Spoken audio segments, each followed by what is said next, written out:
Good morning, everyone.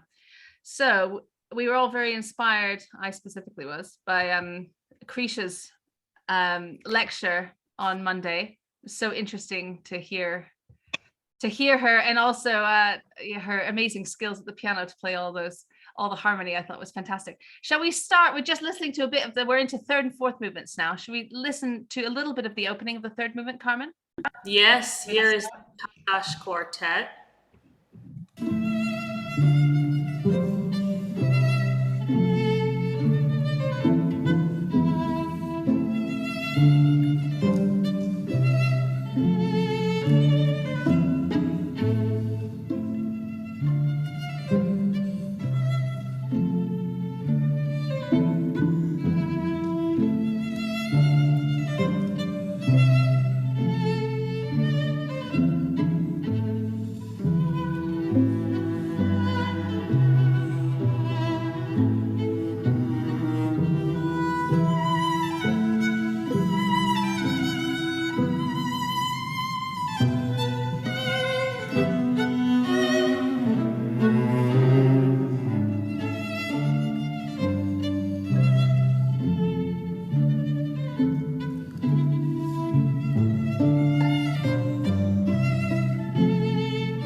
Yay!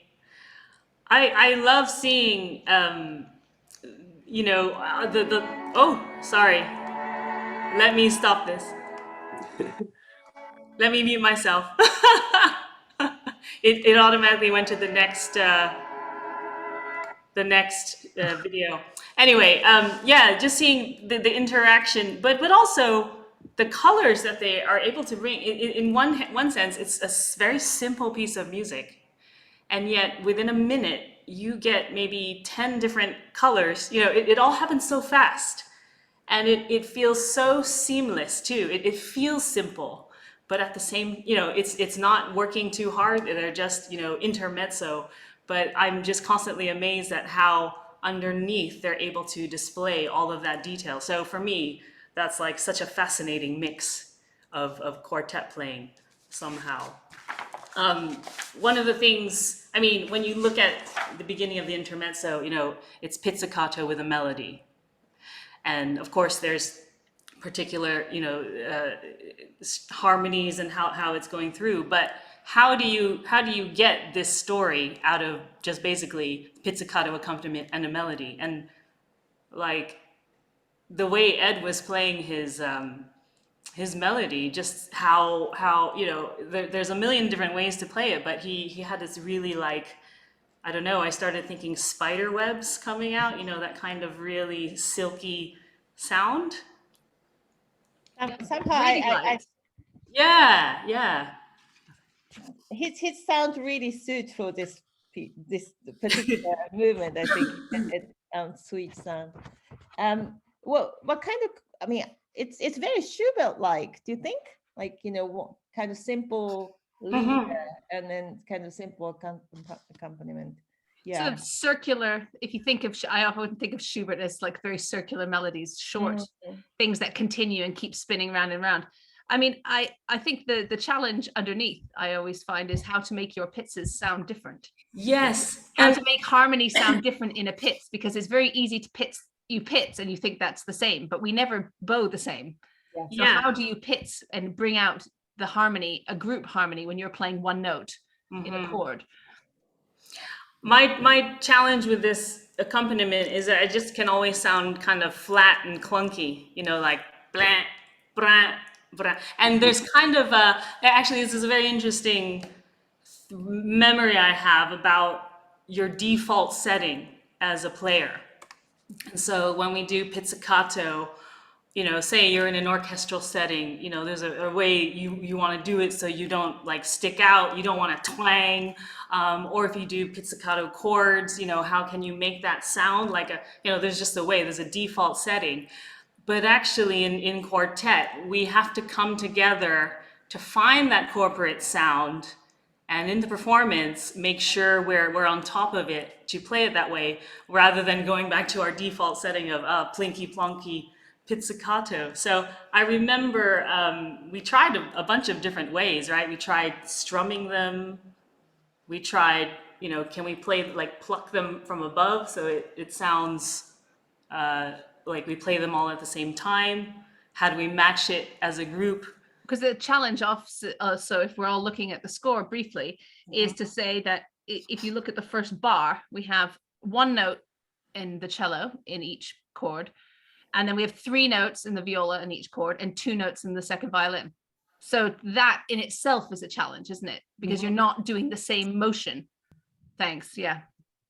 So we're not doing the same motion in that first bar. I mean, and how you blend that to make it sound like one thing, I imagine, is the biggest challenge. I think one really interesting thing about this is how repetitive it is, and that it's got repeats as well. And it's the same rhythm over and over and over again, and similar harmonies over and over again. But the harmony changes every beat, and it's all very, very strong harmony, and obviously perfectly written, which means that every time you hear it again, it seems to have different meaning or more meaning, which was really nice in that recording. They really got that across. I think it's like every time you come back to the same idea, it's under a new context, isn't it? Because we've heard it before, and I still can't quite get my head around why that is. I mean, it's amazing, really. With the pits, I found I always used to pits with my second finger, and it makes quite a sort of sharp, immediate sound, which is good for orchestra and is good for control. But then I became obsessed with the idea that the thumb is much better because it's a bigger, fleshier thing, so it can make a juicier sound. And then I noticed the other day I was playing an orchestra and I was using my thumb, thinking I'm very good doing it with my thumb, and it was just completely wrong for the music, because the music actually needed a really sharp, quick sound. And so here, I don't really know what to do here. I think maybe I like to do a thumb at the beginning to make it sound sort of rounded. But then when the harmony gets a bit darker, it's nice to experiment with the sharper sound, like at the repeat sign there at the end of the first line.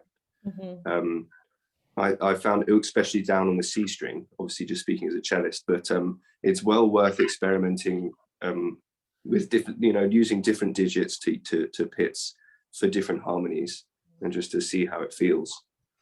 Yeah, and I imagine in the middle voices to experiment with the amount. I mean, it's incredibly difficult, and I never achieve this, but experimenting with the amount of roll. So you start with the idea maybe of it coming together, and then if you practiced it yourself and say did the first 4 bars on a loop and did it 3 times, and the first time you do it trying to sound like bah, bah, the next time sound brah, brah, and the third time sound brah, I mean, as the first line, I find it a bit weird because it's like a rounded thing, and actually I like the chords sort of happening, but if it happens too directly, then it sounds a little bit like percussive. So it's I think there's a middle ground that you want to find. We discussed between Tom and me that last 4 bars. Oh, sorry. So generally speaking, we are slightly rolling this, so it's kind of indirect sound. We try to bring out the melody lines. For instance, like in the beginning, da da da da. My top line, and then bar 5. Comment top line. Yeah, that's the line to produce. Things like that. But like trying to play as melodically as possible. But we discussed the last 4 bars, just 4 bars before the Allegro di moto. Yes. Bum, bum, bum. Yeah. Yeah, and that's a little bit like water dropping, kind of, a little bit more clear sound. So we decided to do with two finger? Is that Yeah, right? I think so, that it's not, well, obviously not rolled, but that the rhythm actually takes precedence in some ways. Bum, bum, bum, bum, bum, bum. Because actually, if you roll there, then you wouldn't, you get brr, brr, brr, you don't Yeah. get this the sense of the energy of the rhythm, isn't it? So here the rhythm is more important. There is a question, Imogen has a question about the fingerboard. Where do you play your pizzas? Ooh. Does anybody? I mean, I have some theory. Oh, go Yes. ahead. I have no theories. I I think that pizzicato sounds the best sort of like octave above the stopped finger. Mm. That's kind of good place to, I always examine from that. So You hits the string from the octave above where the finger is, right? Is that what yeah. So let's say like G, I don't know, just if you imagine D string, third finger for violinist, and then G. So if you sort of find octave above G on D string, that around there it's kind I'm of. gonna get my violin. Mhm. I mean, it around there it's kind of good spot to me. So like it kind of basically depending on the position, I just kind of move around where finger goes. Mm. Katie, it's testing my theory. Okay, so we're talking. Oh, I'm Yeah. there. Yeah.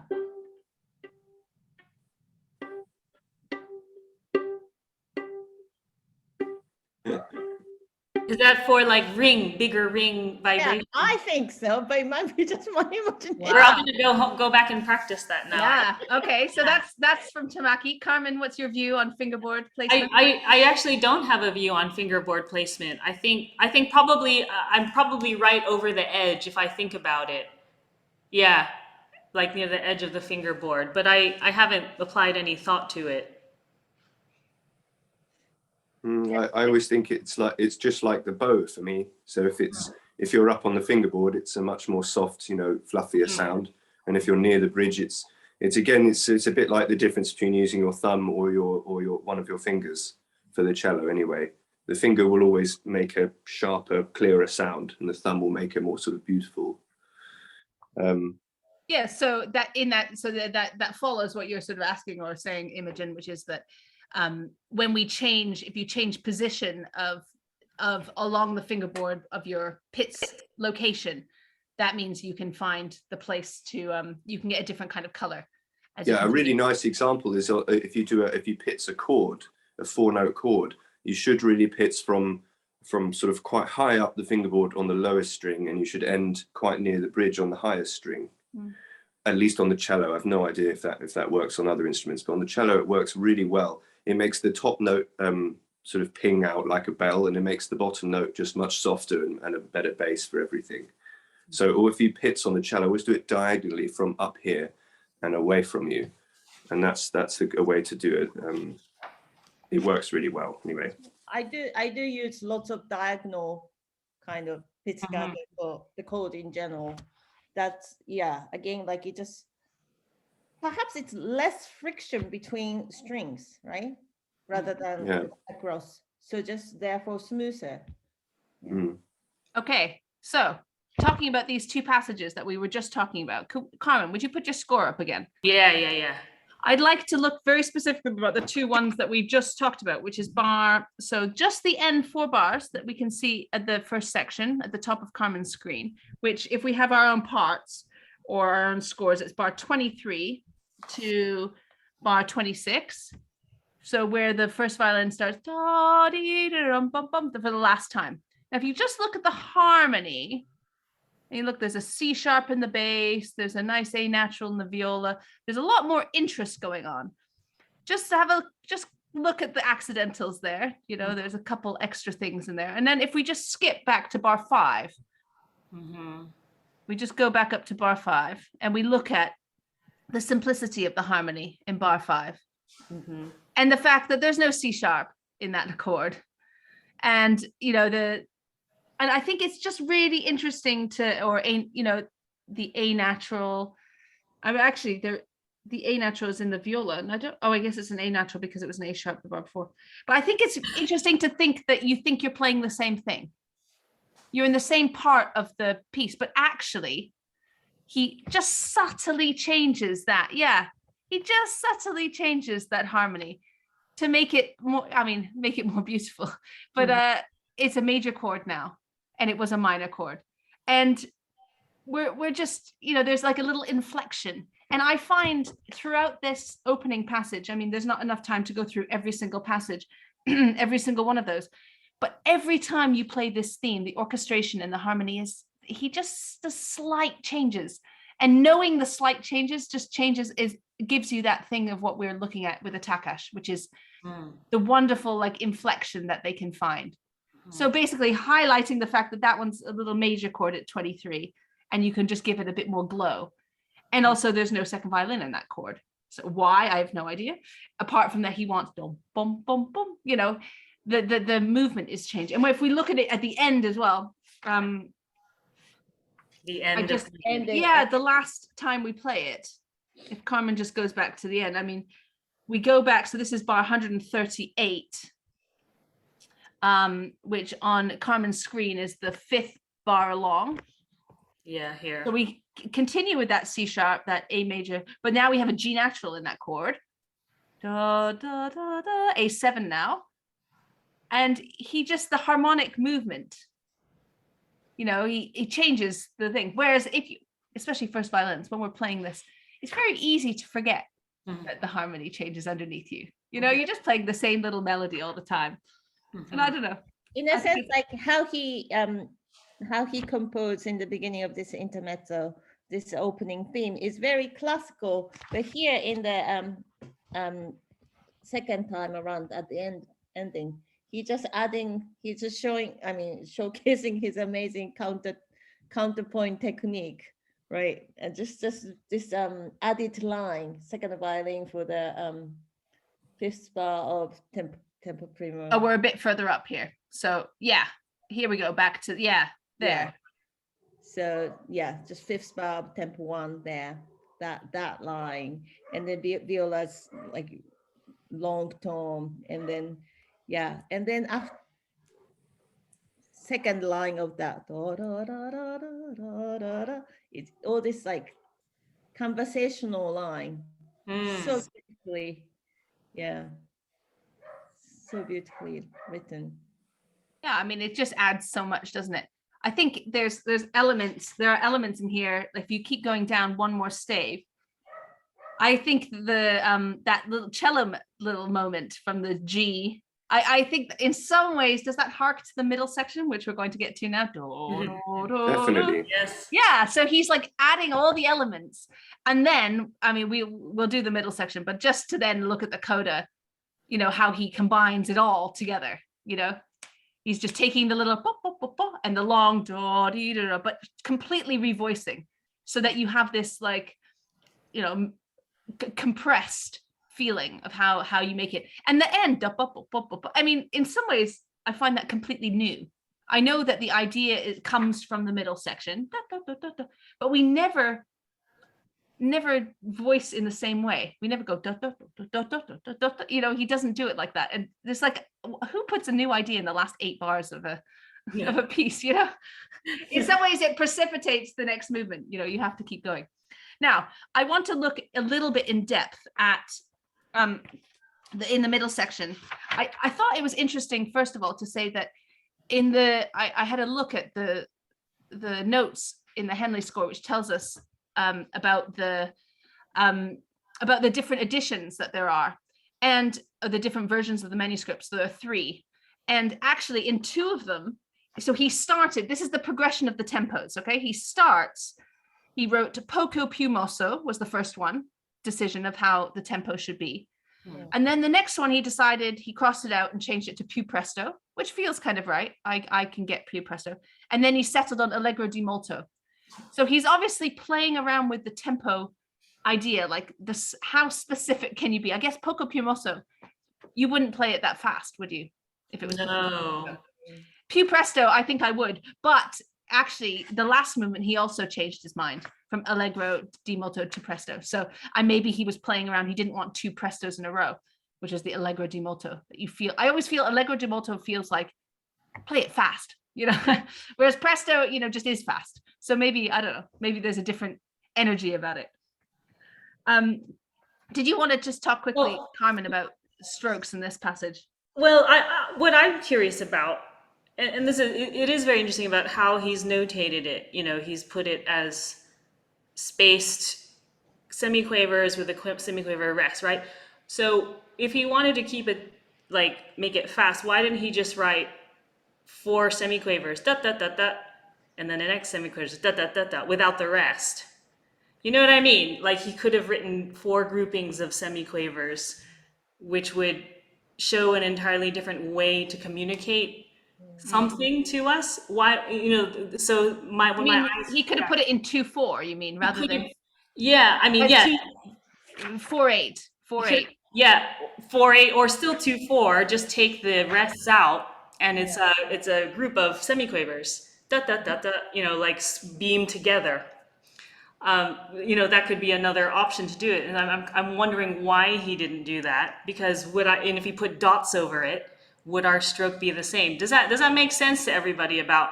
Yeah, I do think it makes sense. Another thing is like similarly for this section, I was thinking,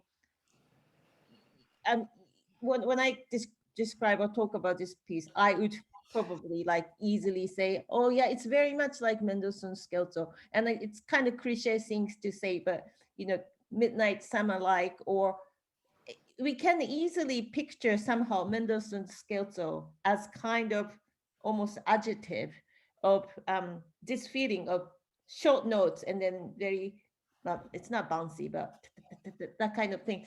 And how amazing that he already knew how to have his signature writing in this early stage in his career or like composition, because it's first section, that if we don't know this is Mendelssohn's music, I might think that it's just Schubert, I don't know. But this section, if you hear that and I look at that, and then you know that it's Mendelssohn's music, right? Don't you think it's so characteristic already? Yes. Um, Well, there's something about. Oh, sorry. There's something about like how the music is very much a composer's thing. How you're translating your idea to the musician and how the musician will interpret that. You know, they have to find. I mean, we do this all the time with contemporary composers, right? They have a concept of sound in their head, and they need to get that across somehow. So, and as Mendelssohn is creating this scherzo-like quality, you know, how is he visualizing this sound so that he can translate it to the composer? So I find he could have written this in many different ways, and I find it, you know, as a musician, when I look at it, what is my interpretation of that rest? You know, why didn't he put just dots over a note? Would I play it the same way? Yeah. And so that translates into how do we find the right stroke for this in some ways. So again, we tried many different ways. Obviously, the first thing was to figure out the harmony first and see how that felt. Because again, when you see, you know, the default setting is, oh, it's just so easy, let's just blast through it. But actually, to dig deeper, we tried it first, all legato, hear the notes, hear how the harmonies clash against each other, really simplifying it. And then we applied the stroke. And I think that in the end, we decided it needs a bit of a longer stroke, right? To allow the harmony to come through. Otherwise, it just sounds like short music and it happens too fast, but we want to have this deeper feeling of progression in the piece. Same thing with the pizzicato, right? Like it cannot be just short space of a plonk, plonk, plonk. Yeah, yeah, have to know that direction. Well, exactly, it's a default setting, and I'm actually really interested what you said, Leo, about, you know, playing pizzicato, trying it in orchestra, and maybe for that piece. And you know, as you realize, in these contexts, you cannot play the same in many different ways. You have to find what is the right context in that moment. Like, you know, so the way I play, you know, a Pitts in orchestra is going to be different to how I play a Pitts in quartet, which is different to how I'm going to play a Pitts in a solo piece, for instance. So you know, all those contexts of sounds are very interesting. But this I is think those little rests just make it look really exciting, don't they? Like it looks like it just sort of fills the music with energy when you're looking at it. And if there weren't any rests there, it would look just kind of, well, it would look a lot more boring. It wouldn't sort of fill me with energy and a feeling of fun when, or you know, that feeling when you're sight reading and it's really difficult and you think, and it sort of fills you with that really excited energy. I think that's sort of, adrenaline. It has an adrenaline. I for me, it's a little spikier than I'm trying to make it spikier. Now, okay, we can't talk about the stroke unless we go and look at the middle bit where he changes the stroke, where he changes the notation. So what I'd love everybody is if everyone finds their part, or because we can't play and look at the same time. I'm going to play the same part, the same passage twice. So it's the passage from 81, 2, 3, 4, 85. I mean, we all know this passage, the one that he changes all the articulation. And I want to play two versions so that we can hear a few ideas of how two quartets do it. So I'll start here. Excuse me, that's the classroom. And we will go. You know, it also in addition to filling the you know, music with excitement with the rest, by giving each note, it kind of gives each note its own importance as well. Like I feel like it's highlighting, okay, this is an important structure somehow, rather than just a wash of notes. Yeah, individually the chords are important. Let's look at this passage. So we're looking from 80, 85, and this is the Emersons. See how they do the changing of the note values.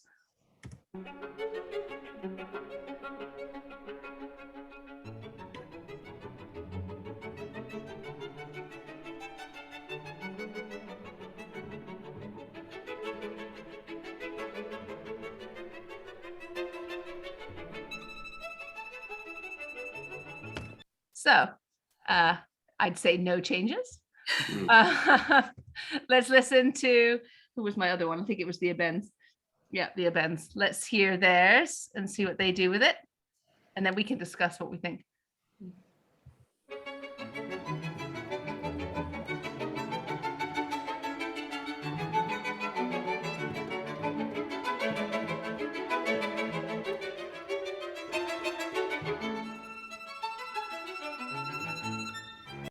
What's interesting there, I find, is that they actually they do longer strokes on the bits that aren't longer. Like, you know, like it's just, anyway, those are my two. I mean, there are millions of examples we could go through. Sorry, I thought that would be quite interesting. So now that we have listened to a few, shall we look at the score and decide?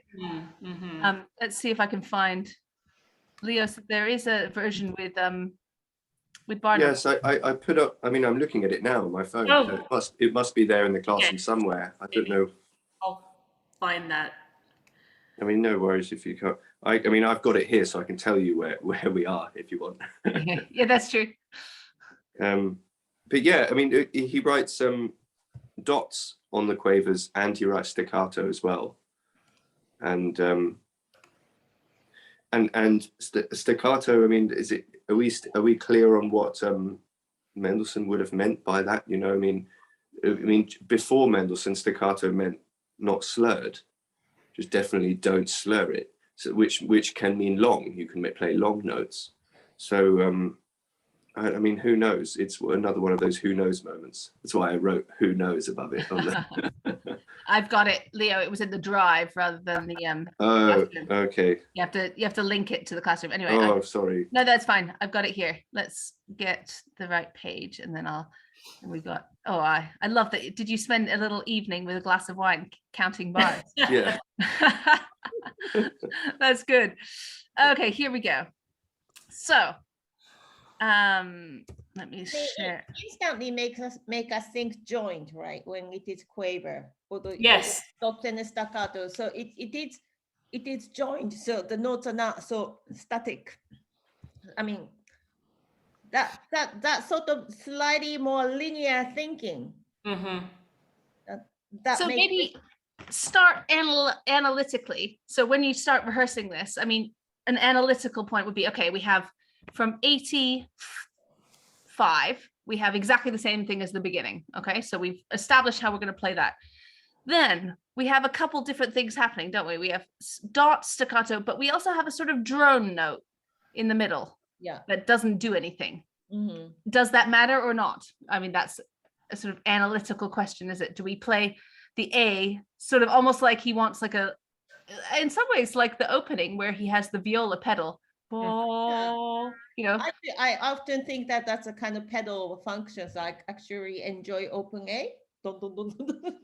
Yeah. Well, I have to play the open A with my octave, so that works. And then the second time, we have the E octave the whole way through, isn't it? The pedal is there. So do you?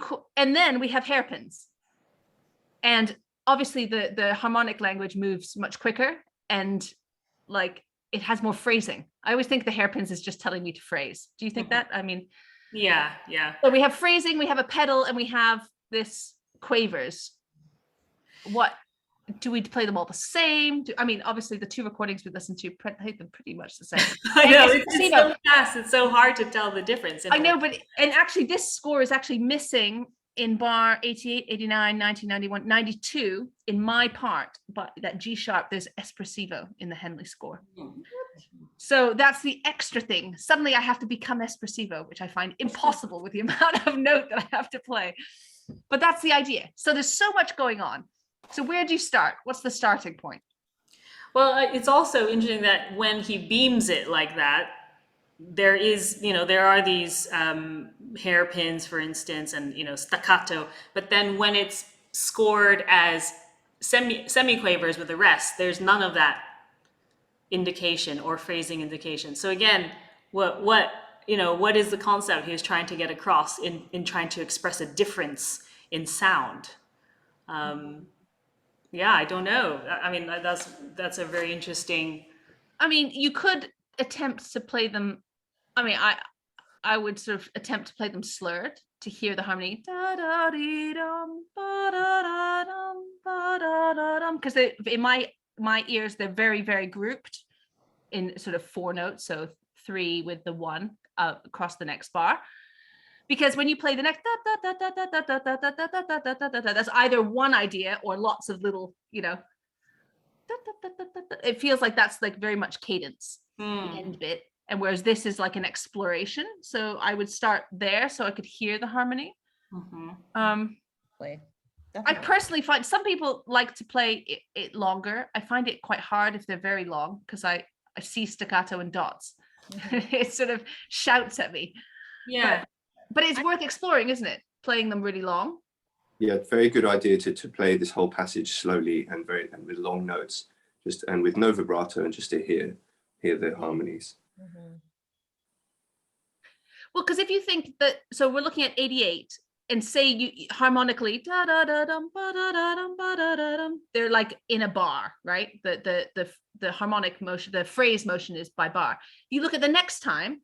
I want to press down a little bit, Carmen, if you just go down. Oh, that just so I can see. It must be my. Oh yeah, you're sharing the screen. Sorry. Oh, I'm sharing the screen, so I want to go down. There we go. The next time it's over 2 bars. And then we 1 bar. Then half a bar. And then we finish the thing. So actually, the motion of the phrase is very different. For me, that's the interesting bit rather than the note lengths. But the note lengths, he puts it there, so it sort of confuses us all, I find. If you look at this in completely legato, so the first one, the fourth bar is the second one. Yeah. It goes to, that 4 bars lead to the 5th bar. So that, in a sense, espressivo or G sharp makes sense. You know what I mean? Like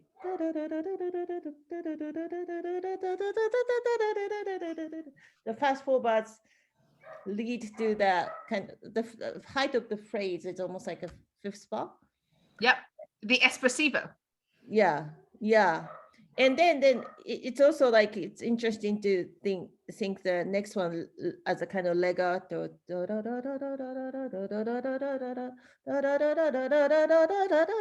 That's the height of phrase become 1, 2, 3, 4, 5, 6, 7 spot. Do you think 90, 98, 7, 8, 9, 9. 100, 101, 2 with the Neapolitans? Yeah. It leads to there. So, I like I often like to say, Schubert crescendo diminuendo is like it's crescendo diminuendo, but it's almost like a long, well, sometimes a long accent, and dim is the same things. It's kind of similar as Yeah. Instead of thinking crescendo diminuendo, it's almost like a nudge. Push.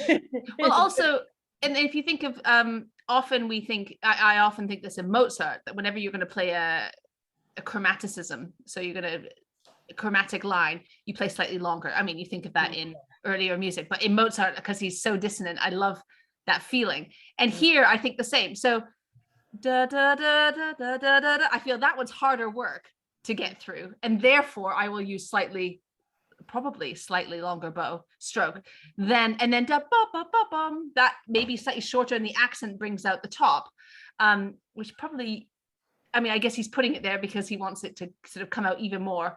And traditionally you go da da da da da da da da. Yes. Energy. I mean, what this shows me is that despite all of the information on the score, there's actually so much information. Actually, even without it, you would choose to play it all a bit differently. Wouldn't you? You don't need that all of the information that's there in order to do that. I find, it almost makes it more confusing for everyone, I think. Yeah, we can't rule out that this is just a little a mistake. Really. Well, exactly.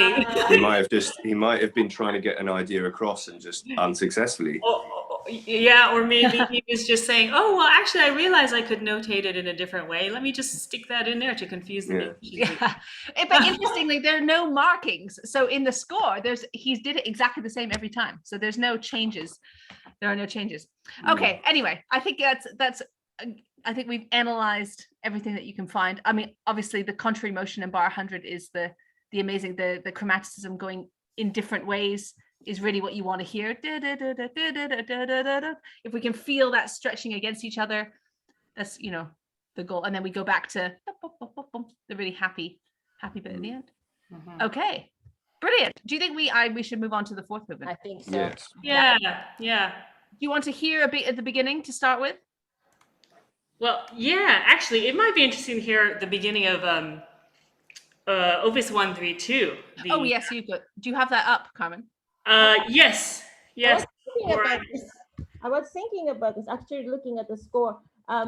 In Opus 132, that section, maybe after we hear. Okay. I'll play the beginning of Opus 132, and just the kind of I think I'm always fascinated by in this, Mendelssohn is about studying the people who went before him, but also paying homage in some ways. So here's Beethoven, the last movement.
All right. Yeah, so a lot of elements, taken from there as a way to, maybe it's his way of, again, not only paying respects, but to experiment using the same techniques, but then putting his own spin on it. And it's like student painters who said, you're taught, okay, go paint all the masters, maybe copy them to try and understand what they did. But then when you learn that technique, what can you do to make it your own? And then obviously Mendelssohn goes off in this movement and does make it his own, and does amazing things thematically by bringing back the first movement and everything, which is a deviation from Beethoven. But I just love these quotes. Actually, he's saying, "All right, I've looked at this. Let me try it out myself," and I take the challenge on fully. Oh, Sorry. One slight difference Mendelssohn made here. I mean, it's very, very much influenced. But when you listen to the Beethoven's 132, that pure allegro, bum, bum, bum, bum, bum, bum, bum, bum, bum, that recitativo, all this recitativo section proceeding to allegro appassionato, which is boom, boom, boom. So when the real fifth movement starts, it is clear, like that's where it is leading to.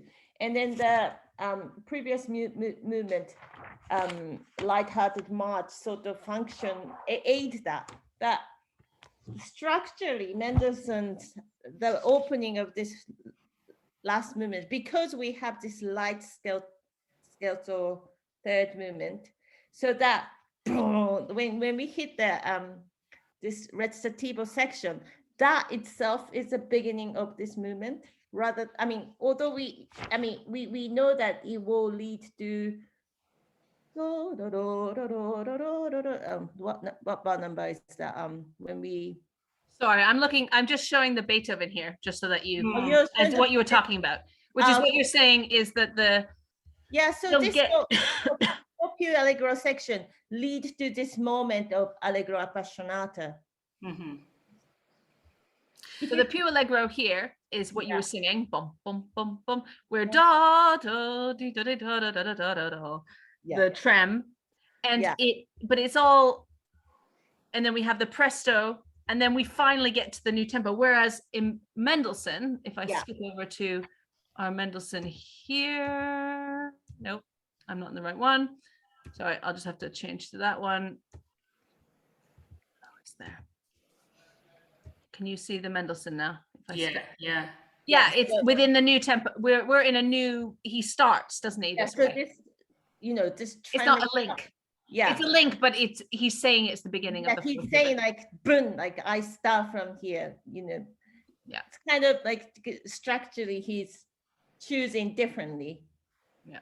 And he's foreshadowing too a bit where these quavers are in bar 10, 9, 10, 11, of what's to come, inserting that.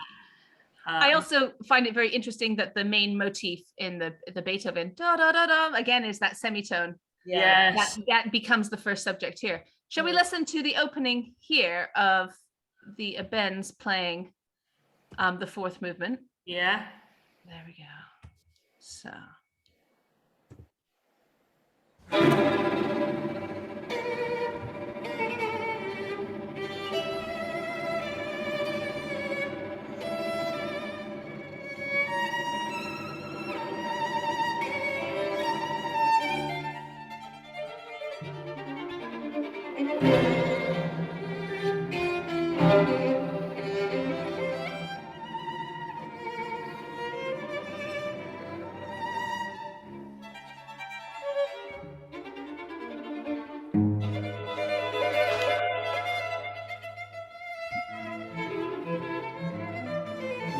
Great, and then that's where we're back into the main subject.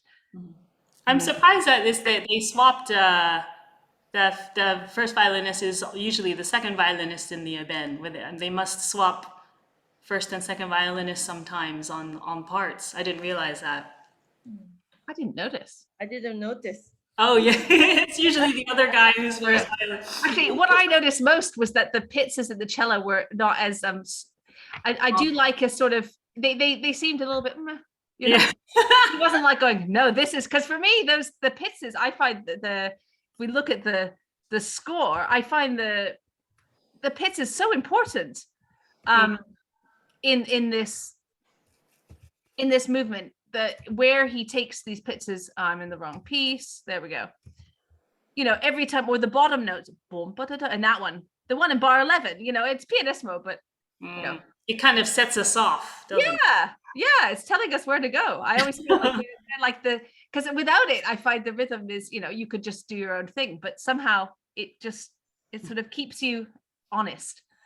There's something, you know, in the trem bits, I always think, you know, you do whatever you want, but then we come back to some sort of something structured and square. It's really important to feel comfortable. Now, did you want to how to play this opening is, because interestingly in the abends, you notice that actually the tempo, the ad libitum is actually a little I don't know, not taken that seriously.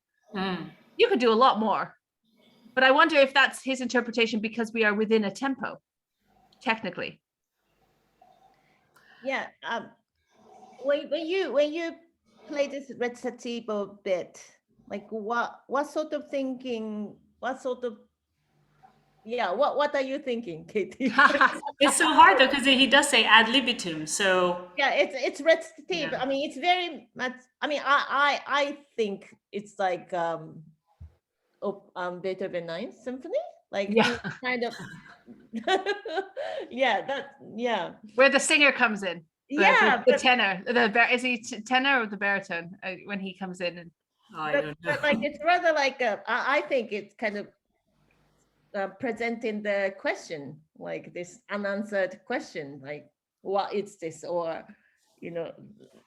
I feel like start with like a certain amount of certainty, bomb, da da da da da, and then the sixth da da da, that changes the way I want to play, and then I always feel that dim da da dum the second time I play it first, da dee six da da dum, and then I feel like, ooh, I get a bit of doubt, da dee dum, like I'm not quite sure what's happening, da da da yeah boom, and then to be honest, in this little bit is so awkward that all I'm thinking about is the awkwardness. So, I mean, but the interval musically. This is, I always find whenever I hear it, it's such an interesting, this forte bit you have, these intervals. You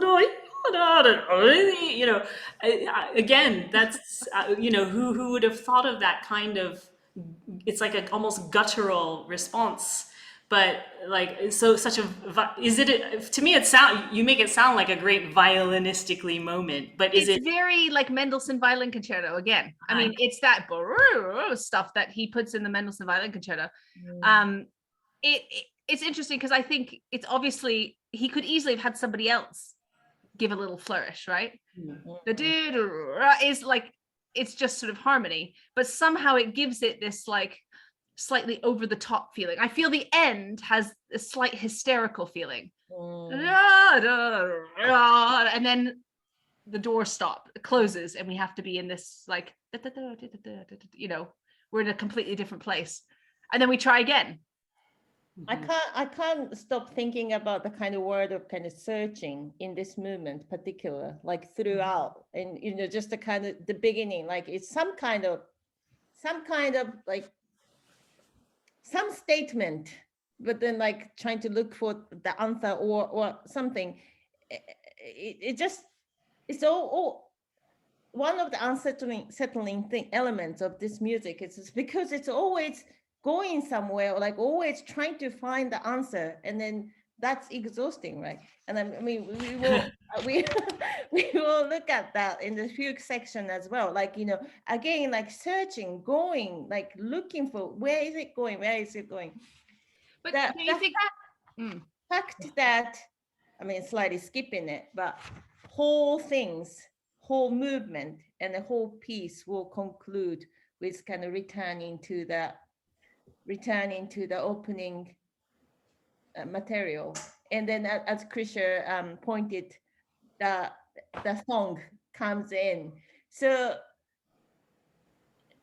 it's huge. It's huge, right? Like it's really huge quest he's setting up in this movement.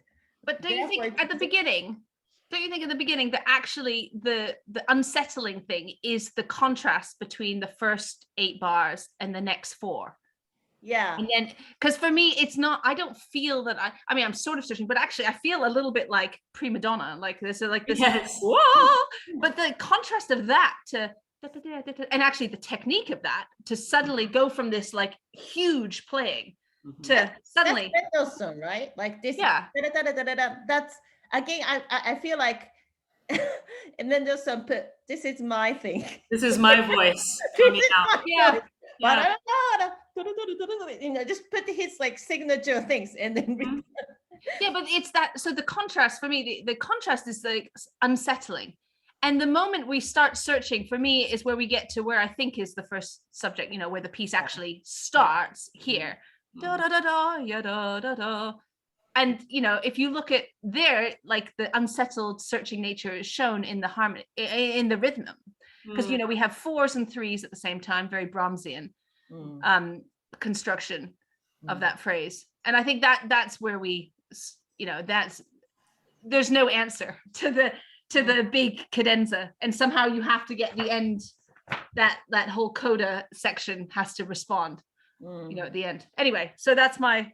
Do you think the second violin there, bar 29, is doing triplets because the quote is in 3 from Beethoven? That might be something. Yeah. Okay, I'm looking at the Beethoven one here. The 3/4. Undulating rhythm is a similar technique. I don't know. It might be another bit of homage there. Yeah, that's the second violin, that is ba-dum, ba-dum, ba-dum, for the Op13, and then here's But the bar meter is 3/4 rather than 4/4, which is where we are here. Great. So if we talk about, because Akrisha very quickly talked about the structure, but she did sort of suggest that we should look a little more detail at and I thought maybe if we looked at the section and how one plays after this amazing like unison here. Again, we get to the diminished, don't we? Just before. Yeah. Again, so this is another kind of, you know, if you want to say he goes off into his own, if he's studying Beethoven, this is where he puts his voice. I feel, again, another Mendelssohn voice. Right. Yeah, coming out. And I find that interesting because now you're like teasing out, you know, this kind of individuality, saying, okay, I've absorbed all of this idea, but what can I put on my own? Another thing, so what Mendelssohn doing this movement and this piece is kind of recalling the motif. So just go up a little bit, like dun ba da dun da dun dun da dun. Yeah, you know, that bon da don dotted theme, bringing it back from the first movement. Yeah, I mean he takes that's the sort of end of the bridge, isn't it, of the first subject, looking at the second subject here. Yeah, I mean he just brings all the themes back. I wanted to look at this section just because if you look at the different lines, I think it you know, if you just played it without the first violin, when you do, actually we do rehearse it without the first violin. Yeah. It's a very different thing. it's a really different part. And I'm trying to remember if in like Midsummer Night's Dream and those, whenever you have this similar thing, if it's quite so simple in the bass, in the accompaniment. Because it always, because I play the first violin part, I forget what the other parts play. When you put it all together, it makes a lot of sense. But actually, you know, it's very simple underneath. I mean, again, it looks, he's trying to keep a stillness about it. He's actually not trying to make it like the third movement. Yeah. Which when you play it slowly, it is a new chord, every single note, isn't it? But here, you guys are basically a very slow moving harmonic progression, but it's not moving as fast as you think. But when you hear it, you feel it's a really, you know, we're moving. But actually, the harmony is pretty stable and very still. In contrast to your line, which is all, you know, all over the place in some ways, right? Exactly. The shape, even just looking, I often like to look at the shape of a line to see. And somehow that's what's great about playing off a score, is that you can see very quickly like what, you know, you know, even as we look at the you know, as we get to the end of it, dum, dum, dum, dum, bum, bum, bum, bum, he's playing around so much with the intervals in the first violin part. You know, the octave, the sixth, you know, and then we get to the seventh up to here. And I just think, but it's so flat in your parts. Do you, when you play this, do you try and match the same articulation as me, or do you think you're a bit crisper and there's a little more length in the first violin? How do you imagine? I think you should do what you like to do, and I would try to be like as galloping as, or as anonymous as, So you guys are a unit, one and voice, have a slight variety on top to bring out the harmony. Like, but bring the right kind of lightness and right kind of pulse. Yeah. Or not. Yeah, but you know, just kind of one momentum underneath. Yeah, I guess in quite long, it's like, because if you think of going to bar 92, that's the sort of heavier dum ba ba bum ba ba bum ba bum ba dum, and then a release in the next bar. It's kind of in much slower feelings, isn't it? You don't want to beat out every beat. If it's every half beat, it'll feel a little like beaty. Yeah, watch out for the diminished harmonies. It's always when the first violin goes up to the top. So here on this score, it's 1991, 92. So when the first violin goes up to the top, that's diminished harmony. And then the same later, same in 96, same in 98, same in 90, same in 100. And then finally finds a way out at the end of it. Usually at the end of a tantrum in this piece, he disintegrates into the diminished, and diminished harmony always just sounds lost, and because it could go anywhere. If you try a diminished harmony on the piano, it can go to like, it can go to at least 6 different other places really easily, really well. But here he finds a way out, F sharp 7. And actually, and he uses that to get lost. I always feel in this little ad libitum, this little bit, I'm completely lost for a while. Actually, I feel I'm lost until the second violin comes in. Yeah, but then I realize it's a sequence. This cello's a beautiful semi-brief line from 115, 76. Yeah. Even there, like, although this long note is beautiful, your line is still lost, isn't it? It's pretty much one. Well, the relationship is very strange. Yeah. Isn't it? Between the very fast quavers and the very stillness, the espressivo. It's like something's totally under the surface. Yeah. Kind of still going. And there's a lot, it's very busy. I mean, there's a lot going on there. Little hairpins, little trills. There's so much, which, you know, means that you're not actually having a slow moment. Is that what they say on Classic FM? A slow moment? or on BBC in the morning, there's a slow moment. You're not, we can't quite allow the cello to have a slow moment. But I like this section very much from the 115. So cello for 5 bars and the second violin for 4 bars. And then we gain the momentum from 124. Yeah, and the crotchets there. You know where it's going, and then now we've literally run out of time, but I want to, maybe we could finish by just listening to this, because we've got to the fugue. And I thought it would just be really interesting to listen if everybody has their parts or scores, because I can't share both at the same time. The Modigliani Quartet, I can't say their name here. Modigliani. They do this so clearly, and I just thought it would be really worth hearing the clarity of how they do this, the fugue. Not the beginning of the fugue, but just as the other idea comes in. So it's from about 100, I think it's about 170, 100. Where did I start? Somewhere about 180. We'll hear when I start playing. But just because this whole passage is so interesting, the way he starts layering. So just to finish off, let's have a listen of this fugue, end of this fugue passage.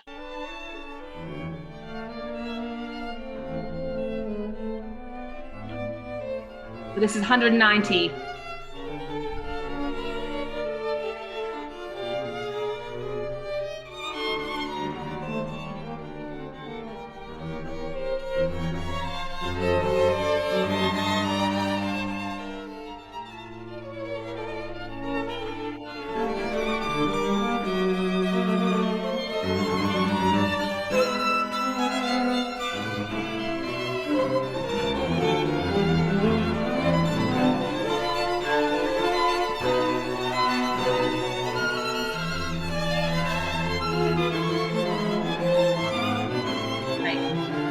Great.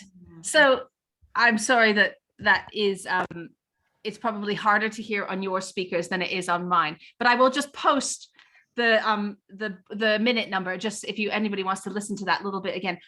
The reason I find it really great is because da da da dum is so clear, and they play it all the same. Did you notice that the da da da dum as it passes around, and the crescendo, so getting to the cello one, which is forte, felt very like organic. I know that's an overused word, but the forte wanted 206, where the cello finally da da da dum. Before the three before that passed so amazingly from first violin, second violin, viola, and cello, and you just heard it so clearly that made that section really make sense. It made it about that rather than about the crotchets and everything else that we have going on. But I just think it's a really clear way of making the fugue. Makes sense. Technically, compositions, technically speaking, just kind of he add the material of da, da, da, da, da, da, da, that comes from the second movement. Yeah, but he changed the duration. So yeah, so it in the second movement, it's the two parts things, right? Da, da, da, da, da, da, da, da, da, da, but he make it for the four parts things, and then we think that it is traditional fugue, but he combines with his own motif of ba da da da da da da da. So that's kind of layering the two elements together. It's not, I mean, it's very skillful. Yeah. But very skillful, but meaningful, because he leads, just musically, again, exhausting. But he's trying to go somewhere. He's just the fugue again, like have the theme of searching, always building somewhere, and then it's just kind of he's trying to reach somewhere. He's trying to reach to the resolution, and anytime we think that we went somewhere, they goes again and builds again. Yeah, it's amazing journey, this movement. Great. Okay, so we've run out of time, so I will say thank you to everyone, and I'll just turn this off, stop our recording, and then